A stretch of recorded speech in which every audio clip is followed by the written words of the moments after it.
तलाशी ली गई है। साल 2024 में एक मामला दर्ज था और उसी मामले से जुड़े हुए दस्तावेज खंगाले जा रहे हैं। 2024 से जुड़ा हुआ ये मामला और इसी सिलसिले में महजूर इलाके में एनआईए की तरफ से इस छापेमार कार्रवाई को अंजाम दिया गया है।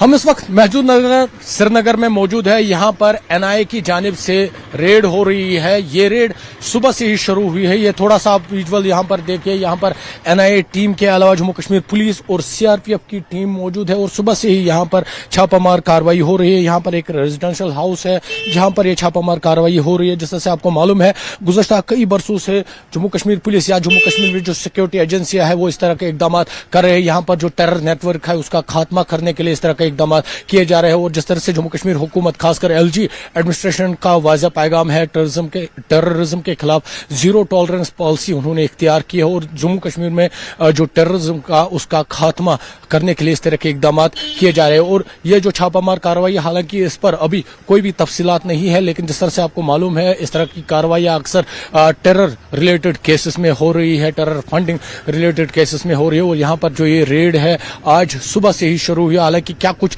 ऑफिशियल डिटेल्स है वो अभी तक सामने नहीं आई। ये देखिए यहाँ पर आपको तस्वीरों के जरिए दिखाएंगे जम्मू कश्मीर पुलिस है, सीआरपीएफ है और यहाँ पर एक रिहायशी घर में ये जो छापामार कार्रवाई है ये अंजाम दी जा रही है। आपको फिर से बता दें, जिससे आपको मालूम है जम्मू कश्मीर एडमिनिस्ट्रेशन खासकर एलजी एडमिनिस्ट्रेशन का वाज़ेह पैगाम है, टेररिज्म के खिलाफ उन्होंने जीरो टॉलरेंस पॉलिसी इख्तियार की है और गुज़श्ता कई बरसों से इस तरह की जो कार्रवाइयां है वो देखने को मिल रही है और इस तरह की कार्रवाइयां तेज हो रही है। और वाज़ेह पैगाम है सिक्योरिटी एजेंसियों का, ये कार्रवाइयां तब तक जारी रहेगी जब तक जम्मू कश्मीर में टेररिज्म का पूरी तरह से खात्मा न हो।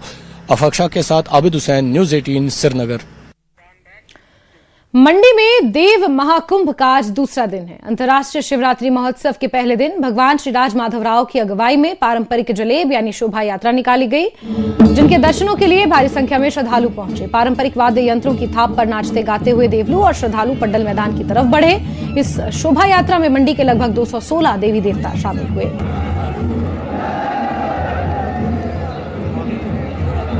तो ये तस्वीरें सामने आई हैं जहां मंडी अंतर्राष्ट्रीय शिवरात्रि महोत्सव के खास मौके पर प्रथम जलेब का आयोजन हुआ, जिसमें ये जलेब राज माधवराव के मंदिर से शुरू होकर सीधे पड्डल मैदान पर खत्म हुई, जिसमें पारंपरिक वाद्य यंत्रों के बीच 216 देवी देवताओं के साथ और पुलिस बैंड के साथ ही सांस्कृतिक कार्यक्रमों के साथ इस जलेब का आगमन हुआ और पड्डल में ये जाकर संपन्न हुआ।